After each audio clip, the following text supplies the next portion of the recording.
Bagi kebanyakan orang, Afghanistan bukan negara tujuan wisata. Tapi fotografer sekaligus petualang Agustinus Wibowo memutuskan untuk mengunjungi Afghanistan seorang diri saat dia berusia 20-an. Dia telah menerbitkan sejumlah buku dan pameran foto mengenai petualangannya.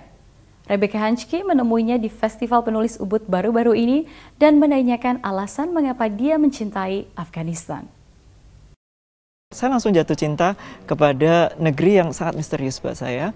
Lalu tahun 2003 itu saya punya kesempatan untuk pergi ke Afghanistan. Awalnya piknik ke Afghanistan sebagai backpacker. Dan saya melakukan perjalanan masuk dari Pakistan, menyeberangi Khyber Pass, lalu masuk ke Kabul dan ke Bamiyan. Saya menemukan ternyata negeri ini sangat berbeda dengan apa yang kita kenal dari media. Saya ingat betul bagaimana waktu itu Afghanistan yang setelah 30 tahun berperang akhirnya membuka pintu gerbangnya buat orang asing. Ketika saya masuk ke situ, saya seperti makhluk dari planet Mars yang datang lalu dikelilingi orang-orang, banyak orang yang mereka seperti penuh keingintahuan untuk memandang kita karena mereka seperti terkunci dari dunia luar. Dan kemudian masuk ke Afghanistan itu memang seperti melintasi time zone, ya, pintu waktu.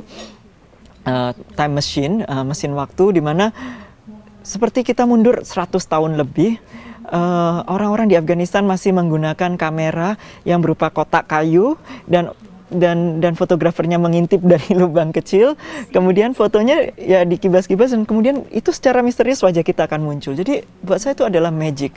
Afghanistan penuh dengan nuansa yang magis, segala hal yang tidak kita duga. Mereka lihat Anda sebagai orang Indonesia, gimana? Mereka tahu soal Indonesia? Yeah. Orang Indonesia yang pakai bahasa mereka gimana? Indonesia cukup terkenal di Afghanistan. Begitu kita bilang dari Indonesia, mereka biasa langsung memeluk saya, bilang, wah, apa kamu dari negara Muslim yang bagus gitu ya? Dan mereka berasumsi bahwa saya Muslim. Dan ya memang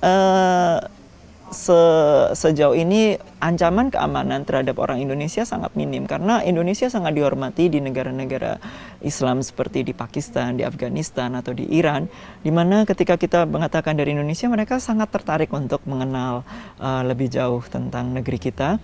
Kemudian saya juga pernah hampir diculik di Afghanistan, tetapi saya menekankan saya berasal dari Indonesia.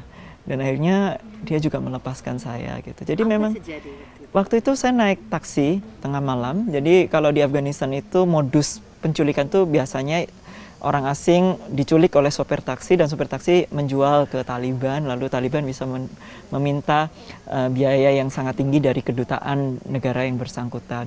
Jadi waktu itu tengah malam saya naik taksi dan sopir taksinya itu merampok saya. Lalu dia mengatakan dia minta uang yang sangat besar. Terus saya bilang saya dari Indonesia dan kita bersaudara. Lalu dia mengemudikan taksinya ke tempat-tempat yang sangat gelap, ke gunung-gunung di Kabul. Yang kalau kota Kabul kan memang sangat gelap, ya, tidak ada listrik.